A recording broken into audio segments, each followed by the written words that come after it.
probabilistic mindsets. It's actually a very interesting concept, but let's start about how can we understand this concept itself. Yeah, when you think about a probabilistic mindset, what it really means is how do you incorporate math in your day-to-day decision-making process? And this is ultimately very difficult for humans to do. Gallup and the Lloyd's Register Foundation did a global study. We went out into 140 countries, and we asked people this very simple question.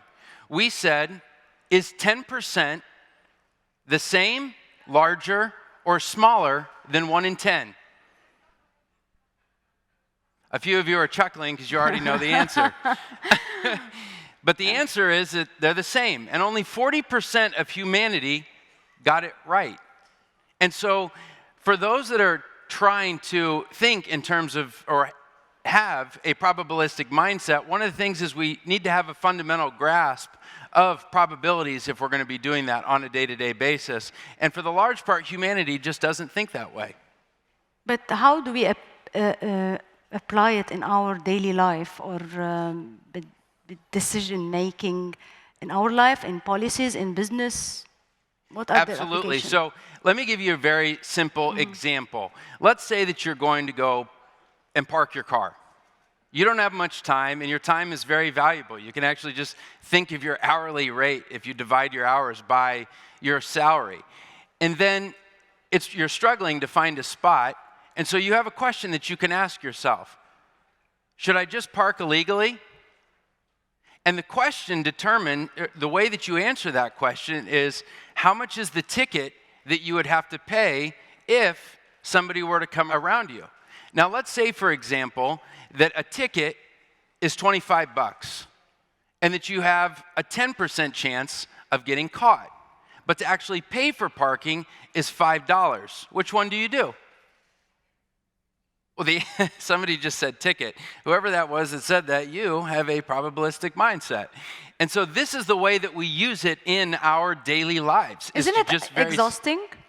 Against the nature of the human being mind, just like being, I love this, I hate this, this is right, this is wrong, like being deterministic? Sure, it might be, but you know what's even more exhausting?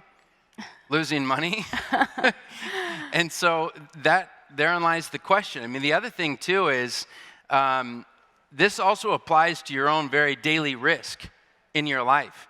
You think about it and you ask people, how afraid are you of dying in a plane crash? Humanity is very afraid of it, and I don't blame them. But the other thing is if you ask people, how afraid are you of drowning?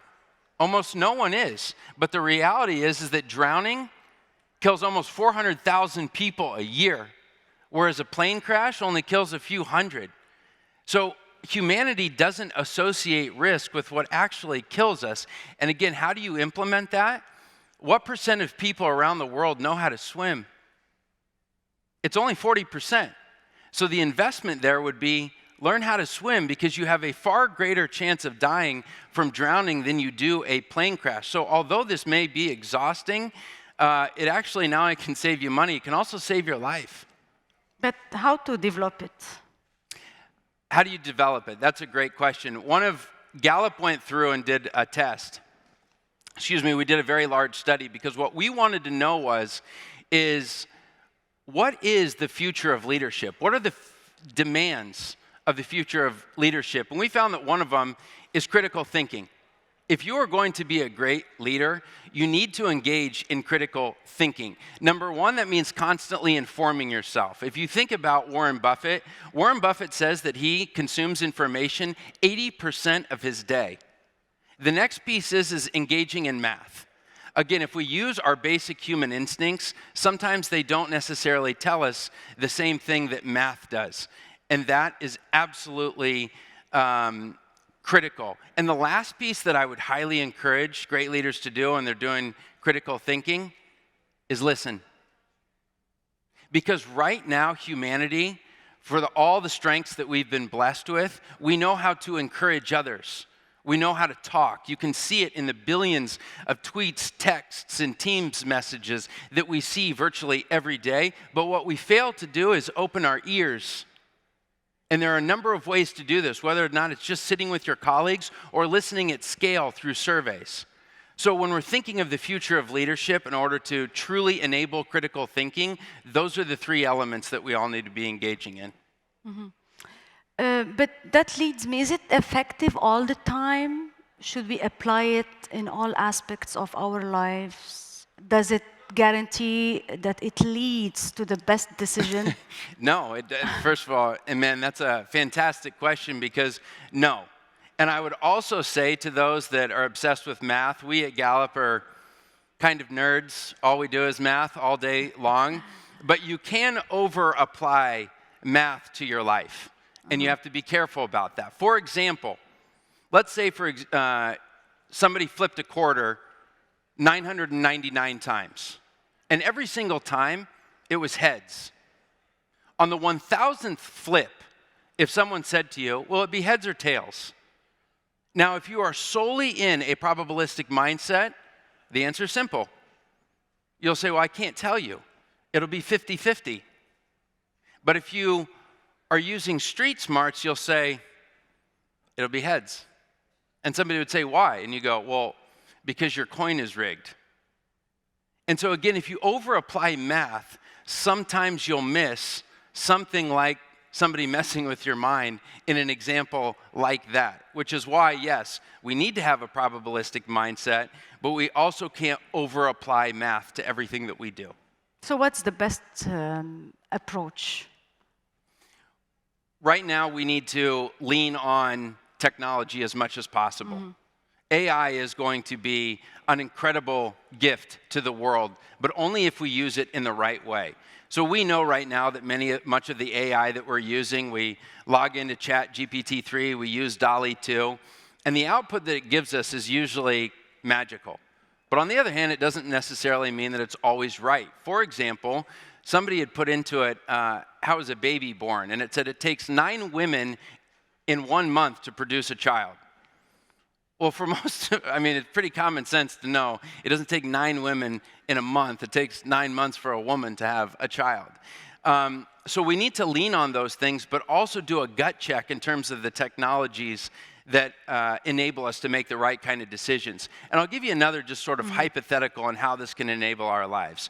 Let's say somebody's engaging on these dating platforms like Tinder or Bumble, and you're trying to figure out what pictures should I use to attract a mate. What if artificial intelligence could go through all of your photos and tell you the exact photos to increase the probabilities that you get a match? Would you use it? It's your photos. They're you. Of course you would. Now, here's where it starts to get a little bit interesting. What if artificial intelligence would also tell you the things to say? They would go through your texts, they would go through your emails, and they would know what you would most likely say, but they're just encouraging you in terms of probabilities to help you get that first date. Would you do it? Now, this is where things start to get very interesting because you might say, well, is it me? It is, because it knows who you are. So these are some of the fundamental things that we as humanity will start to engage in leveraging AI to have a probabilistic mindset. But this AI, we're talking about these challenges now, but it keeps developing. So what do you think about it? Should be like probabilistic thinking should be based on like data-driven or data-enabled approach? And also, doesn't this technology and the AI in the future will threaten the institutions like Gallup itself? Amen. No, it's a fantastic question because I also think you could say that data-driven is almost the same as data-enabled, but either way, I think that data-enabled is the right way. Again, as I mentioned before, you don't want data and numbers to drive all of your thinking, but you do want it as another way to effectively check yourself. And the last thing I'll say is this, is that one of the flaws of much of the math that we're applying to our leadership today is rooted in traditional economic information. It uses things like unemployment data, it uses things like income, it uses things like GDP per capita. What it doesn't include are human emotions. Now, what does that mean? Why is that a challenge? It's because our thought is not driven by rational thought. Our thought is driven by our emotions. In fact, you all know Hariri in his book Homo Deus has a great line where he says, basically everything we do is driven by our emotions. Gallup thinks it's a little bit less. We believe that 30% of our decisions are rational and 70% are emotional. So unless we have that emotions-based data into the models that we're using, we won't be able to fully understand exactly what it is that's happening. And I'll say one other quick thing on that is that Gallup has now been tracking this for over 20 years in over 140 countries. And what we found is that in major political events throughout the world, take the Arab Spring, for example. If you take a place like Egypt, Tunisia, or Bahrain, we found that GDP per capita was rising in almost a perfect linear fashion in all of those countries. But when you looked at how people felt, they were declining in all of them in almost a perfect way. But think about that. What jobs were telling us, what income were telling us was a far different story than how people felt.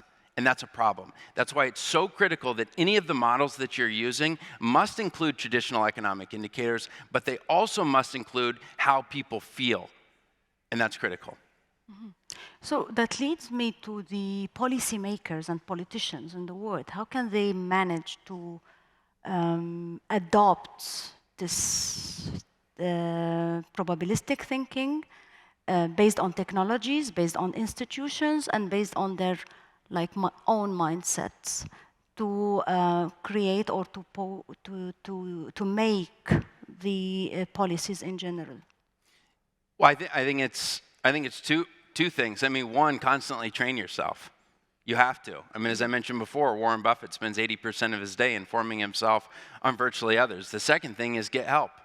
Have someone on your team that's constantly using the right kind of data analytics in order to inform the decisions that you make. I mean, even today, much of the decisions we're looking at kind of these traditional economic indicators, even if we're making decisions in terms of do we raise our prices on particular products or services that we sell. And then we're doing that. Much of what's baked into it are, again, these traditional economics that we're using, the elasticity of the products that we have. But what about the human behavior side of it? How is that baked in? Because again, the emotions that we use, that's what drives our economic behavior, not necessarily our rational mindset. This is why Danny Kahneman won the Nobel Prize roughly 20 years ago because of behavioral economics. Those that were in the econ department, for whatever reason, didn't walk down to the psych department to say, hey, we think humans are rational, is that true? Those in psychology were probably chuckling and saying, no, we as humanity are actually far more emotional beings than you imagine. But what are the questions that should be asked that lead us to this thinking, like the mixing between the data and also the emotion or understanding the human being and their emotion and irrational emotions? Well, I think one of the biggest things is the perception of risk. Like if you're truly trying to help society, get to understand what they're most afraid of, because that too is a state of mind. We were working in a particular community once, and what we found is that people were really afraid of walking alone at night. And when you think as a leader about what it is that people are most afraid of, you instinctively think crime. You think that people are afraid that they're going to be mugged or assaulted. Actually, I know the community because I was there. This is Ulaanbaatar in Mongolia. So one of the young women, we actually asked her. She said, yeah, I'm afraid to walk alone at night. At the very end of the interview, we said, why? And she paused and she said, because I'm afraid of rabid dogs. We have a real problem of it here in the community. But the solution to her safety was not was any kind of crime. The solution was to fix the rabid dog situation in her community. But at that moment, as soon as you make an instinctive judgment, you've stopped listening, and you cannot help improve that woman's life because you resorted to what you thought was best, and that wasn't the right thing to do. So again, one of the single best ways to do this, again, use analytics, use the right kind of data that's outside traditional economic indicators, such as behavioral economics. But the last one, never stop listening, because that's where the greatest solutions lie. And I'll just say one other thing. Gallup has been doing surveys for 80 years in our existence. Actually, soon we'll be celebrating our 100th birthday very soon. But one of the things every time that I have conversations with people, they're always curious, do people tell you the truth when you conduct surveys, Gallup? How do we know that they're not just lying? And I always say back to them, have you been in a room with people? Because if you just sit real quietly and ask them questions, people will tell you anything. I mean, I think people will tell you things that they might not even tell their spouse. But we walk in and we say, do you feel a lot of sadness? We had a man that was living in Canada, and we asked him what his age was, and he paused, because we had asked him his sadness and all that kind of stuff. He paused, and he said, you asked me my age. Today's my birthday. He said, you're the only person I've talked to all day today. But think about that. That's why our response rates in some parts of the world are above 80 or 90%, because people want to have their opinions heard. They want somebody to talk to. It's probably why one of the reasons that social media exploded is because people so badly want to be seen, they want to be heard, they want to be understood. So this is one of the great myths in research, is that people don't think that they're actually telling the truth. It's quite the opposite. They're desperate to be heard. But those research are always like objectives and give like objective opinion, because sometimes with this lack of trust in governments and institutions, some say that those institutions and researchers are making the public opinion instead of projecting it. It's a brilliant question. So, are people always going to be candid or tell the truth? Not necessarily. We went into a country and asked about whether or not people liked the leadership of that country. We walked into the home and the person said, no, I don't at all. And they said, but don't write that down. And so one of the things that people aren't as comfortable with is sometimes talking about politics. In fact, the very discussion of politics in the United States makes people's well-being worse. Politics is not a feel-good discussion. In fact, we started, literally, this is how we found it. Nobel laureate Angus Deaton helped us in the process. We first said, tell us about, this was in 2008, tell us who you're going to vote for. Is it going to be John McCain or Barack Obama? Then we said, how's your life going? People rated their life. The election ended. We went back and said, how's your life going? We noticed that it went up.